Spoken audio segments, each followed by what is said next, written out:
Nagar Kurnool parliament పరిధిలో ఉన్నటువంటి బిజినపల్లి దగ్గరికి రేపు ముఖ్యమంత్రి రేవంత్ రెడ్డి రాబోతున్నారు. ఇక్కడ కాంగ్రెస్ పార్టీ ఏర్పాటు చేసినటువంటి భారీ బహిరంగ సభలో కూడా పాల్గొంటున్నటువంటి పరిస్థితి. ఇక్కడ జరుగుతున్నటువంటి ఏర్పాట్లన్నింటినీ కూడా ఎవరైతే ఎంపీ అభ్యర్థిగా ఉన్నటువంటి మల్లు రవి దగ్గర నుండి పరిశీలిస్తున్నారు. మనతో పాటు మల్లు రవి గారు ఉన్నారు. సార్ చెప్పండి, రేపు ముఖ్యమంత్రి పర్యటన ఏ సమయంలో ఉండబోతుంది? పర్యటనకు సంబంధించి ఏర్పాట్లు ఎట్లా ఉన్నాయి? రేపు ముఖ్యమంత్రి పబ్లిక్ మీటింగ్ 4:30 గంటలకి ముఖ్యమంత్రి గారు వస్తారు. ప్రజలందరూ 4 గంటలకు రావాలని విజ్ఞప్తి చేస్తున్నాం.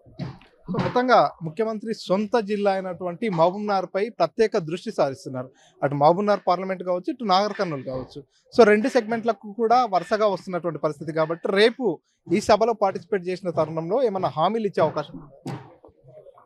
రేవంత్ రెడ్డి గారిని ఆయన అక్కడ కొడంగల్ అసెంబ్లీ నుంచి గెలిచాడు కాబట్టి మహబూబ్ నగర్ పార్లమెంట్లో కూడా ఆయన సొంత సీఎంగా అనుకుంటున్నారు. ఇక్కడ పార్లమెంట్ నాగర్ కర్నూలులో కొండారెడ్డిపల్లి ఆయన ఊరు ఉంది కాబట్టి ఆయన్ని నాగర్ కర్నూలు పార్లమెంటుగా కూడా గుర్తిస్తున్నారు. 2 చోట్ల కూడా రేవంత్ రెడ్డి గారు మావాడు, ఆయన తరపున మేము చేతి గుర్తుకు ఓటేస్తామని మేము ఓటు అడగటానికి పోయిన దగ్గర చాలామంది మాకు అడక్క ముందే చెప్తున్నారు. ఇది రేవంత్ రెడ్డి గారి ప్రభావం ఇక్కడ ప్రజల మీద ఉంది. ఎందుకంటే ఇక్కడి నుంచి ముఖ్యమంత్రిగా అయినటువంటి మొట్టమొదటి ముఖ్యమంత్రి తెలంగాణ వచ్చిన తర్వాత. అందుకని మన వెనకబడ్డటువంటి జిల్లా, పాత జిల్లా కాబట్టి ఇది అభివృద్ధి చెందాలంటే ముఖ్యమంత్రి ఈ జిల్లాకు సంబంధించిన వాడు ఉంటే బాగా పనిచేస్తారని ఒక ఆలోచన ప్రజలకు వచ్చింది. అది కాకుండా ఎన్నికలకు ముందు 6 గ్యారంటీలు ఇస్తానని చెప్పారు, 5 గ్యారంటీలు అమలు చేశారు. రాహుల్ గాంధీ గారు 5 గ్యారంటీలు ఇస్తారంటున్నారు. ఆ ఇద్దరు పేరు మీదనే ఇవాళ ప్రజల్లో చర్చ జరుగుతుంది. రేపు వచ్చే ఎన్నికల్లో కాంగ్రెస్ పార్టీకి ఎన్నికేస్తే ఎంపీ గెలిచి రాహుల్ గాంధీకి ప్రధానమంత్రి కావడానికి ఓటేస్తారనే ఆలోచన, ఆ తెలివి ప్రజలకు వచ్చింది. సో రేపటి సభకు ఎంతమంది జనాలు హాజరయ్యే అవకాశం ఉంది? ముఖ్యమంత్రితో పాటు ఇంకెవరైనా చీఫ్ గెస్ట్లు హాజరయ్యే అవకాశం ఉంది? రేపటి సభకి 1,00,000 మంది వస్తారని మేము ఎస్టిమేట్ చేస్తున్నాం. దాంట్లో 10,000 అటు ఇటు కావచ్చు. ముఖ్యమంత్రితో పాటు రాష్ట్రంలో ఉన్నటువంటి మన campaign committee chairman Madhu Yaskhi గారు, ఇంకా కొంతమంది మంత్రులు, ఇక్కడ జూపల్లి కృష్ణారావు గారు, మా దగ్గర ఉన్నటువంటి 5 ఎమ్మెల్యేలు, 2 పోటీ చేసిన వాళ్ళు, వీళ్ళందరూ కూడా ఇక్కడ అటెండ్ కావడానికి ఉన్నారు. ఇంకా కొంతమంది వారితో పాటు అటెండ్ అవుతారు. నేను ప్రజలకు విజ్ఞప్తి చేసేది ఏంటంటే, రేపు రేవంత్ రెడ్డి గారే మనకి ముఖ్య అతిథి కాబట్టి రేవంత్ రెడ్డి గారు వచ్చే సందర్భంగా మీరందరూ ఇక్కడ రావాలని, 6 గ్యారంటీలే కాకుండా రైతులకు 2 లక్షల రూపాయలు మాఫీ చేస్తున్నాడు. రేపు ఇక్కడికి వచ్చిన తర్వాత ఈ పాలమూరు రంగారెడ్డి ప్రాజెక్టును కూడా దాని గురించి కూడా మాట్లాడతారు. అది కాకుండా నెట్టెంపాడు, భీమా, కోయల్ సాగర్, కలవకుర్తి లిఫ్ట్ ఇరిగేషన్లో వాటి మిగిలిన పనులన్నీ పూర్తి చేస్తారనే విషయాన్ని కూడా మాట్లాడతారు. కాబట్టి రైతులు ముఖ్యంగా రావాలని వాళ్ళందరికీ విజ్ఞప్తి చేస్తున్నారు. సో నాగర్ కర్నూలు పార్లమెంట్లో కాంగ్రెస్తో పాటు బీజేపీ, బీఆర్ఎస్ 2 పార్టీలు కూడా ప్రత్యేక దృష్టి సారిస్తూ ముందుకెళ్తున్నటువంటి పరిస్థితి. సో మీరు ఎవరు పోటీ అనుకుంటారు? ఈ 2 పార్టీల్లో మీకు బలమైనటువంటి పోటీ ఇచ్చే పార్టీ అది అంటే ఏం చెప్తారు? నేను ఆ 2 పార్టీలు కూడా ఒకరి మీద ఒకరు వాళ్ళే పోటీ, కానీ కాంగ్రెస్ పార్టీకి పోటీ అని నేను అనుకుంటున్నాను. ఎందుకంటే కాంగ్రెస్ పార్టీ తర్వాత వచ్చే 2వ స్థానంలో ఎవరు ఉండాలా, 3వ స్థానంలో ఎవరు ఉండాలనే దాని మీదనే పోటీ జరుగుతుంది తప్ప ఈ బీఆర్ఎస్ కానీ బీజేపీ కానీ కాంగ్రెస్కి దరిదాపులు లేవు. సో గతంలో కాంగ్రెస్ పార్టీ టికెట్ని దాదాపుగా నాగర్ కర్నూలు పార్లమెంట్ సెగ్మెంట్ నుంచి 26 మంది వరకు కూడా ఆశించినటువంటి పరిస్థితి. సో ఈ నేపథ్యంలో చాలామంది లాస్ట్ వరకు కూడా చివరి ప్రయత్నం కూడా చేసినటువంటి పరిస్థితి. ఫైనల్గా మీకు టికెట్ కన్ఫర్మ్ అయింది. ఇప్పుడు వాళ్ళు టికెట్ రాని వాళ్ళంతా కూడా మీకు సహకరిస్తున్నారా? ఎట్లా ముందుకెళ్తున్నారు? కాంగ్రెస్ పార్టీలో టికెట్లు కావాలని వాళ్ళందరినీ అప్లికేషన్ పెట్టుకున్నారు. ఆ సందర్భంగా 26 మంది అప్లికేషన్ పెట్టారు. ఎవరు ప్రయత్నాలు వాళ్ళు చేశారు. అందరికీ సర్వేలు దాని మీద ఆధారం చేసుకుని మరి టికెట్ ఇచ్చినట్టుగా ప్రకటన వచ్చింది.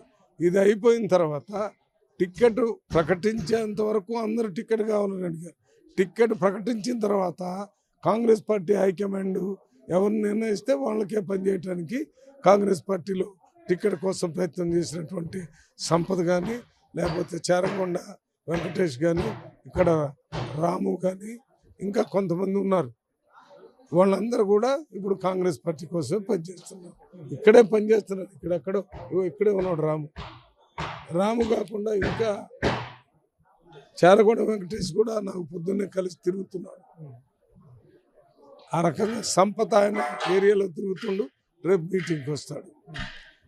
కాంగ్రెస్ పార్టీ ఎక్కడ మీటింగ్ ఏర్పాటు చేసినా కూడా ముఖ్యమంత్రి రేవంత్ రెడ్డి పార్టిసిపేట్ చేసి అక్కడ పూర్తిగా బీజేపీపై కావచ్చు, అదేవిధంగా బీఆర్ఎస్ నాయకులపై వ్యక్తిగత దూషణలు చేస్తున్నాడు అనేటటువంటి ఆరోపణలు కూడా చేస్తున్నారు. దీనికి విషయం రేవంత్ రెడ్డి మీద బీఆర్ఎస్ నాయకులు, బీజేపీ నాయకులు వాళ్ళు చాలా వ్యక్తిగత దూషణలు చేసిన తర్వాతనే రేవంత్ రెడ్డి గారు రేవంత్ రెడ్డి గారు ముందు మాట్లాడలేదు. రేవంత్ రెడ్డి గారిని మాట్లాడే విధంగా కేసీఆర్ గారు, కేటీఆర్ గారు, హరీష్ రావు గారు చేశారు. అదే రకంగా కిషన్ రెడ్డి గారు ఆ పార్టీ తరఫున ఏదో మాట్లాడితే మరి దానికి సమాధానం చెప్పాల్సిన అవసరం ఉంది కాబట్టి సమాధానం చెప్తాం.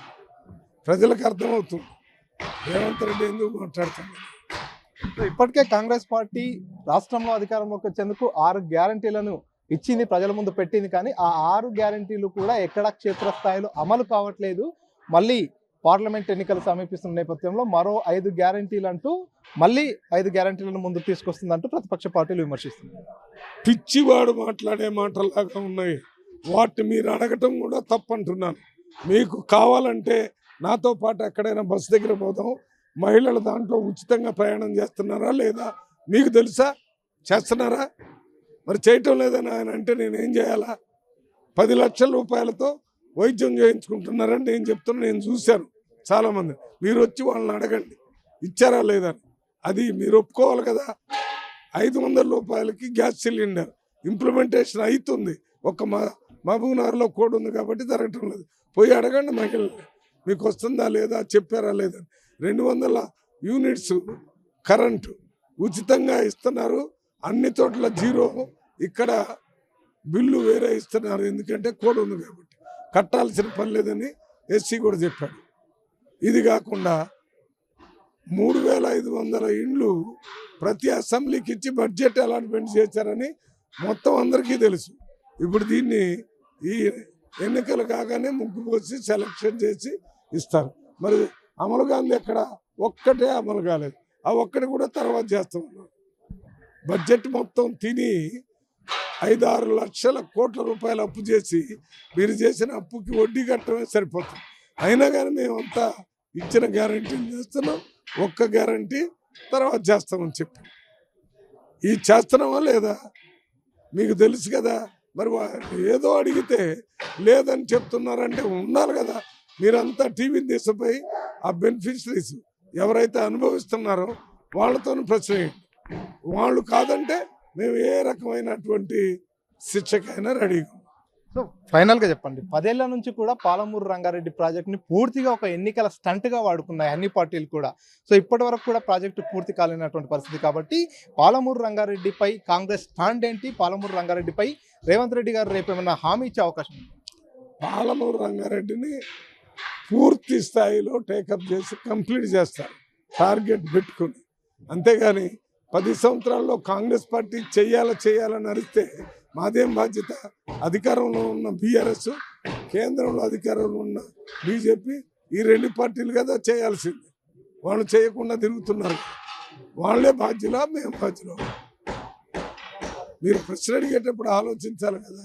అన్ని పార్టీలు కూడా పాలమూరు రంగారెడ్డికి సంబంధించిన అంశంపై ఎప్పటికప్పుడు స్టేట్మెంట్స్ ఇస్తూ వచ్చారు. ఇప్పుడు కూడా ఎన్నికల సమయంలో కాంగ్రెస్ పార్టీ సైతం పాలమూరు రంగారెడ్డిని ఎన్నికల స్టంట్గా, ఎన్నికల హామీగా మాట్లాడినటువంటి పరిస్థితి. కాబట్టి మీ స్టాండ్ ఏంటి? ఇప్పుడు అధికారంలో ఉన్నారు కాబట్టి ఏం చేయబోతున్నారు? మేమే పాలమూరు రంగారెడ్డి అనేటటువంటి ప్రాజెక్టును ముందు అడ్మినిస్ట్రేటివ్ శాంక్షన్ చేసేటప్పుడు నేను ప్రత్యేక ప్రతినిధిగా ఉన్నాను.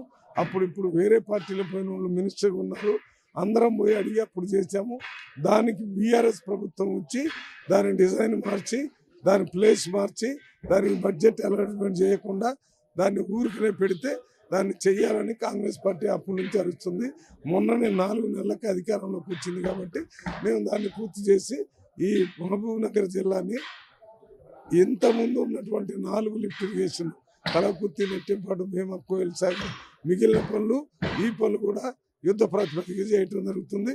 రేపు మీటింగ్లో రేవంత్ రెడ్డి గారు కూడా మాట్లాడతారు.